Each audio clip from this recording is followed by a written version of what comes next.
Menjadi seorang petani itu tidak mudah, sahabat.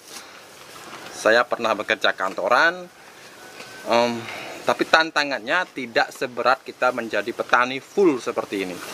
Apalagi harus mengurus puluhan aret kebun, kemudian juga banyak ternak, seperti ternak sapi, ayam, bahkan kambing. Sahabat, saya belum pernah perlihatkan ternak kambing saya.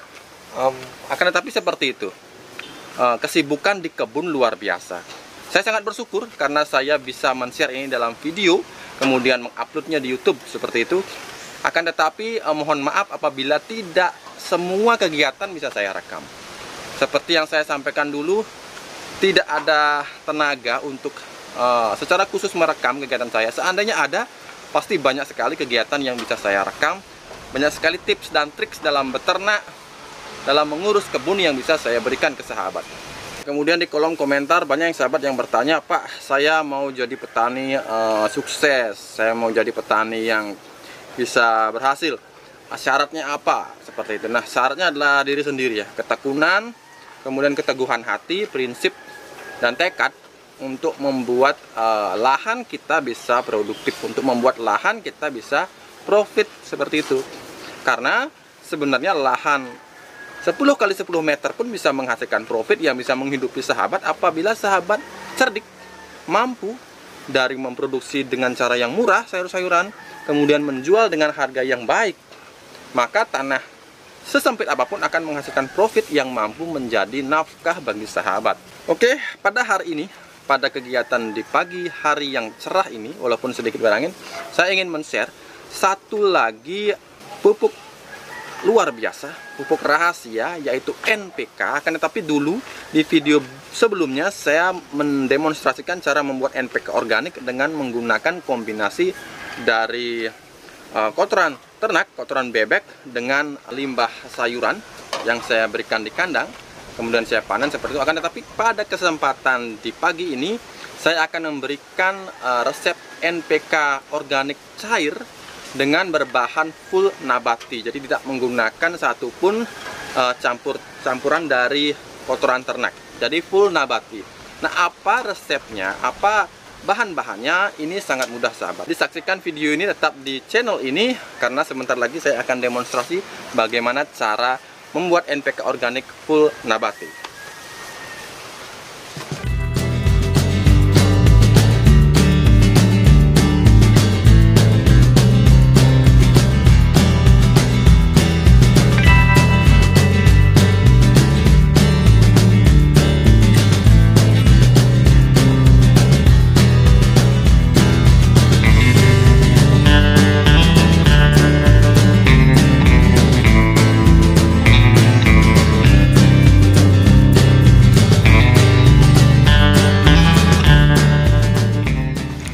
Inilah jerami yang saya diamkan begitu saja di samping kandang sapi saya.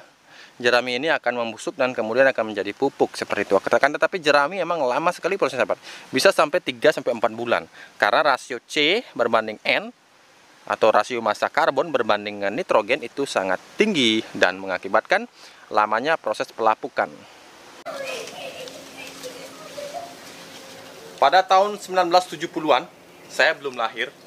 Akan tetapi saat itu nenek saya itu ibu dari ibu saya, jadi nenek saya itu memiliki kebun rambutan yang sangat luas sahabat. Nah, pada saat itu katanya mungkin karena saking banyaknya buah ya, juga dikonsumsi waktu itu, dijual, saya nggak ngerti karena saya belum lahir. Akan tetapi katanya saat itu sampai buahnya banyak yang terbuang sia-sia seperti itu. Nah, kemudian daripada terbuang, saat itu limbah dari rambutan itu dijadikan pupuk. Nah, itulah yang akan saya berikan pada kesempatan video kali ini bagaimana membuat pupuk dari rambutan. Nah, saya akan cari saja beberapa yang sudah benar-benar merah, sahabat ya. Dari kasih makan sapi pagi, langsung kita ke kebun. Di kebun beri makan ayam lagi, bersih-bersih kebun. Nah, seperti itulah sebenarnya kegiatan di kebun yang tidak ada putus-putusnya. Terus saja berkegiatan yang menuntut fisik kita harus sehat, sahabat. Sehingga saya mengajak sahabat semua untuk mari rajin berkebun, berolahraga agar terus fit. Jangan pernah ada satu hari pun dilewatkan karena sakit. Kalau bisa ya, karena semua itu juga tergantung kehendak dari Yang Maha Kuasa seperti itu. Nah, kemudian yang bikin saya selalu semangat di kebun, sahabat, sahabat bisa lihat ada permaisuri saya yang cantik. Lagi bikin apa, Bun? Pisang goreng. Nah, oke sahabat, berhubung kompor atau tungku yang di kebun itu dipakai istri saya untuk membuat pisang goreng, karena katanya pisang goreng dengan kayu bakar itu rasanya beda, lebih enak katanya. Mungkin emang benar sih, karena istri saya tuh pengalamannya dimasak sudah lumayan banyak. Oke, kita terpaksa mengungsi ke dapur seperti itu. Nah, sekarang saya tunjukkan bahan-bahannya untuk membuat NPK nabati. Nah, untuk cairannya atau untuk airnya kita gunakan air cucian beras sebanyak 600 ml, sahabat ya. Jadi satu botol air mineral ukuran 600 ml. Kemudian untuk 600 ml air cucian beras kita gunakan buah rambutan sebanyak 10 biji. Nah, dari 10 biji ini kita menggunakan full semuanya, termasuk kulitnya itu hanya 5 biji. Nah, yang 5 bijinya kita buka kulitnya dan kulitnya kita nggak pakai. Karena apa? Karena di dalam kulit rambutan ini masih ada tanin dan saponin, sahabat. Jadi kedua senyawa ini akan cukup berbahaya bila dalam dosis yang tinggi. Sehingga untuk amannya saja kita gunakan 5 saja, 5 kulitnya ini, sahabat. Jadi kita kupas yang 5 kita biarkan. Nah, kemudian ada pisang di sini. Nah, pisang tentu saja pisang yang utuh saya gunakan 4 buah. Kemudian kulit pisangnya itu 6 buah kulit pisang dan 4 buah pisang utuh, sahabat. Nanti saya akan jelaskan mengapa saya menggunakan yang utuh juga kulitnya saja. Nah, mengapa saya juga menggunakan buah pisang yang masih utuh seperti ini, sahabat? Karena begini, karena kandungan kalium dalam pisang yang masih utuh ini cukup tinggi. Bahkan saya bilang sangat tinggi bila berbanding dengan beratnya. Misalkan dalam 100 gram pisang itu terdapat 350 mg sampai 450 mg tergantung jenis pisangnya. Nah, bukankah ini kandungan yang sangat tinggi yang akan kita sia-siakan bila kita hanya menggunakan kulitnya saja. Nah, untuk itu saya di sini menggunakan separuhnya utuh, separuhnya kulitnya saja. Karena kalau semuanya utuh juga tidak baik. Karena apa? Karena kadar glukose akan terlalu tinggi. Nah, untuk membuat NPK cair organik nabati seperti ini, sahabat tidak usah menggunakan gula lagi, sahabat ya. Karena apa? Karena rambutan, daging rambutan itu sudah manis, glukosenya tinggi. Juga di sini ada daging dari pisang yang juga glukosenya juga tinggi. Nah, sehingga di sini kita bisa free gula-gulaan, kita tidak perlu lagi menambahkan gula, molase atau apalah yang manis-manis karena buah-buah ini sudah sangat manis. Nah, yang pertama saya akan lakukan, kita singkirkan dulu ini. Kita akan mengupas dulu. Seperti tadi saya bilang, kita gunakan saja 5 yang full utuh dan 5 yang kita kupas. Jadi 1, 2, 3, 4, 5. Nah, Pak, mengapa tidak semuanya dikupas, Pak? Karena begini, karena ternyata kulit dari rambutan ini mengandung kadar nitrogen yang sangat tinggi, sahabat. Sangat tinggi. Sehingga kalau kita bisa gunakan sebagai pupuk padat, sebenarnya ini luar biasa. Ini adalah juga urea padat organik yang sangat dahsyat bila sahabat memiliki misalkan kebun rambutan. Sahabat olah sebagai pupuk padat. Oke, nah setelah itu kita pinggirkan dulu yang pisangnya. Kita olah dulu yang rambutannya. Kita potong ya rambutan ini kecil-kecil agar mempermudah ketika nanti kita, karena ini akan melalui proses pemanasan atau kita rebus seperti itu. Nah, bijinya juga luar biasa, sahabat. Jadi kandungan nitrogen dalam kadar N dalam bijinya ini juga luar biasa, sahabat. Kadar N dalam biji rambutan itu sangat tinggi, sehingga ini akan mensuplai senyawa N ke dalam pupuk organik cair kita dengan amat sangat maksimal.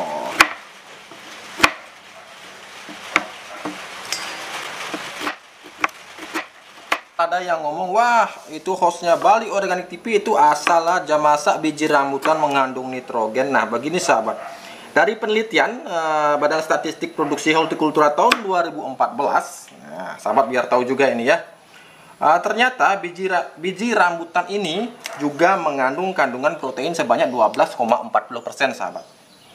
Nah kandungan protein yang tinggi mengidentifikasikan tingginya juga kandungan nitrogen sahabat. Nah jadi begitulah sahabat, ternyata apa yang selama ini kita buang malah bisa jadi pupuk. Nah sehingga mulai saat ini mari kita lebih menghargai alam, karena banyak misteri di dalam alam yang belum kita ketahui. Nah, ini airnya juga kita pakai juga ya, jangan dibuang-buang. Misteri alam itu belum sepenuhnya kita ketahui. Ilmu pengetahuan modern bagi saya hanya belum mengetahui bahkan 10% menurut saya. Karena apa? Karena alam itu penuh misteri sahabat. Kita tuh belum mengerti alam secara penuh. Bayangkan, banyak sekali kan yang mengejutkan kita selama ini. Wah ternyata ketika saya menonton Bali Organik TV, ini jadi pupuk, itu jadi pupuk. Nah saya pun dulu begitu. Saya yang menemukan juga begitu. Ternyata ini pupuk loh, gitu, kaget. Nah itulah artinya kita mulai menghargai alam. Kita gunakan sekarang kulit pisangnya dulu lah, kita potong. Ini tentu saja sudah banyak sekali literatur yang mengatakan bahwa ini kaya akan kandungan kalium. Kata lainnya itu ini potasium, jadi juga fosfor. Nah jadi sudah tahu dari dulu, sekarang saya tambahin lagi ilmu mengenai rambutan. Jadi besok-besok kalau ada kulit rambutan, jadikan kompos. Ya, jadikan kompos. Jangan dibuang begitu saja karena rambutan semuanya berguna. Dari biji, buah, kulit semuanya berguna sahabat. Nah ini juga sekarang saya masukkan juga si buahnya ini. Dan buahnya juga kita harus potong-potong sahabat ya, agar lebih mudah hancur ketika kita rebus. Jangan gunakan pisang yang mau dipakai pisang goreng ya, nanti sahabat dimarahin sama istrinya. Wah, Bos Bali Organik TV takut banget sama istri. Ikut apa klub suami takut istri? Enggak lah, kita itu bukan takut tapi menghargai, menyayangi dan menghargai. Cowok itu kuat, dada cowok itu lebar, jadi harus lebih lapang, lebih sabar, mengayomi, memaklumi. Nah itulah kekuatan dari kita sebagai laki-laki.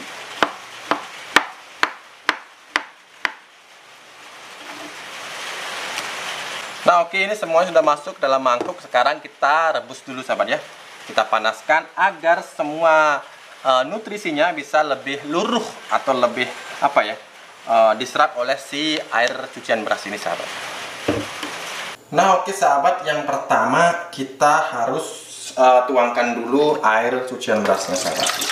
Ingat ya, 600 ml. Karena dosis ini emang untuk dosis 600 ml sahabat. Kemudian kita tuangkan yang tadi kita bikin ini, kita tuangkan ke dalam panci ya. Kemudian kita hidupkan api dan kita rebus selama kurang lebih 15 menit aja. Karena ini airnya sedikit, jadi kalau terlalu lama saya khawatirnya malah airnya itu gini, kering. Menggunakan api kecil saja sahabat ya. Yang penting selama 15 menit dengan api kecil. Sampai mendidih kita bisa matikan.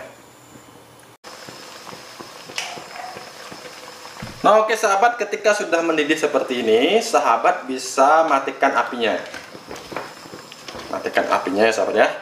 Matikan apinya, kemudian dinginkan. Tapi ketika sudah dingin, ditutup ya sahabat ya, agar tidak ada lalat yang hinggap dan bertelur sehingga nanti menimbulkan belatung. Nah kita tutup, kita diamkan semalam. Jadi besok pagi baru kita olah. Besok pagi baru kita olah sahabat ya. Oke, selamat pagi sahabat Bali Organik TV. Ini sudah hari berikutnya di pagi hari. Nah kemudian inilah hasilnya sahabat. Jadi yang kemarin kita rebus sampai mendidih, kemudian kita diamkan semalam. dan hasilnya menjadi seperti ini sahabat. Nah, aromanya akan sangat manis. Nah, itulah sebabnya kita nggak usah lagi memberikan glukose, baik itu berupa air dari gula merah maupun molase, karena kadar glukosanya sudah sangat tinggi sahabat. Dan ampasnya ini sahabat ya, ampasnya bisa sahabat jemur dan kemudian sahabat bisa gunakan sebagai pupuk adat, jadi nggak ada yang terbuang ya. Nah, kemudian kita akan saring sekarang ya. Kita akan saring.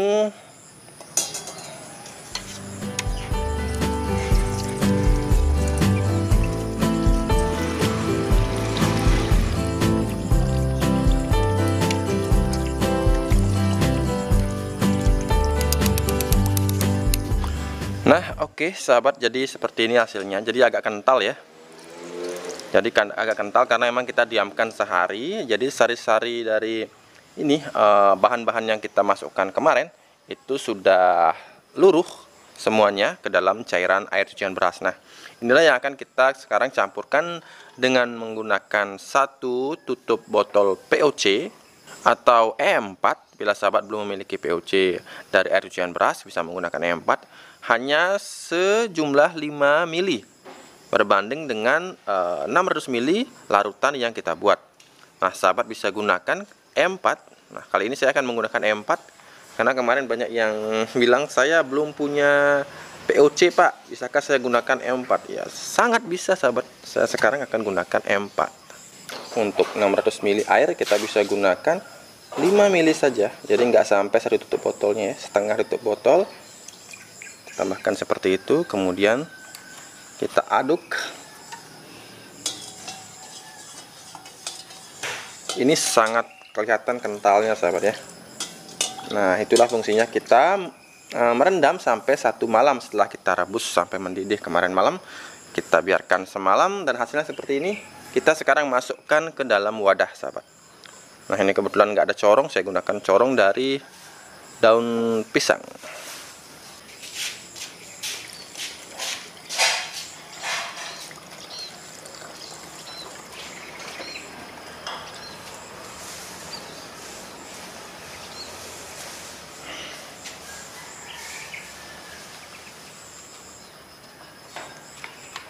Nah, oke sahabat, seperti inilah wujudnya NPK organik cair yang kaya akan kandungan N, P, dan K, nitrogen, fosfor, dan kalium, yang bisa kita gunakan setelah kita fermentasi selama, gimana tutupnya ini? Paling lambat atau paling cepat itu 14 hari sahabat ya. Dan ini butuh perhatian sahabat, karena kandungan nitrogen, fosfor, dan kaliumnya sangat tinggi, nah, mengakibatkan gas yang terbentuk nanti akan sangat dahsyat. Nah, bila ada, sahabat bisa menggunakan botol yang lebih besar ya. Jadi botol ukuran 1,5 liter, walaupun isinya hanya 600 ml, untuk mencegah terjadinya pengeluaran gas yang cepat. Nah, kalau seperti ini minimal setiap 6 jam kita harus buka seperti ini. Atau mungkin saya tidak akan tutup dengan sangat rapat ya, jadi sekedar tutup seperti ini agar nanti ada gas yang bisa keluar dari sini sahabat. Kalau kita tutup dengan seperti ini, saya yakin 1 hari aja ini meledak sahabat. Jadi kita tutupnya, kalau menggunakan botol kecil, tutupnya jangan terlalu rapat. Kita biarkan ada sedikit rongga, jadi ketika ada gas yang keluar masih bisa lah. Karena ini benar-benar kaya akan unsur hara dan gasnya pun akan sangat melimpah. Nah, setelah 2 minggu sahabat bisa gunakan, dan sahabat bisa menggunakan perbandingan untuk pengaplikasiannya dengan air itu antara 1:10 sampai dengan 1:5. Ini artinya 1 liter POC dengan berbanding 10 liter air, atau 1 liter POC berbanding dengan 5 liter air, tergantung besarnya tanaman dan jenis tanaman. Apabila tanaman yang masih muda, saya rekomendasikan menggunakan perbandingan 1:10. Nah, ketika tanaman sudah pada fase generatif, sahabat bisa menggunakan dosis 1:5 atau 1:3 seperti itu, dan masih aman. Cara yang sama saya gunakan ketika saya membuat mold dari nasi yang diberikan daun kelor. Nah, seperti itu saya tutupnya, saya nggak sampai rapat banget, karena kalau saya lupa membukanya bisa meledak. Nah, karena itu kita bukanya jangan sampai penuh, akan tetapi kita tutupnya juga jangan sampai terlalu rapat, sehingga ada sedikit celah untuk gas bisa keluar. Akan tetapi udara dari luar tidak akan masuk secara los seperti itu. Nah, seperti ini. Nah, seperti itu. Ini tidak akan memerlukan lagi saya buka tutup, sahabat. Karena kemarin sempat saya juga lupa dan botolnya udah mengembung. Untungnya nggak sampai meledak dan akhirnya saya menggunakan metode seperti ini. Ini juga sama ya. Nah, oke sahabat, cukup sekian video saya kali ini. Jangan lupa untuk selalu ingat menanamlah hari ini agar kita bisa panen esok hari. Sampai jumpa.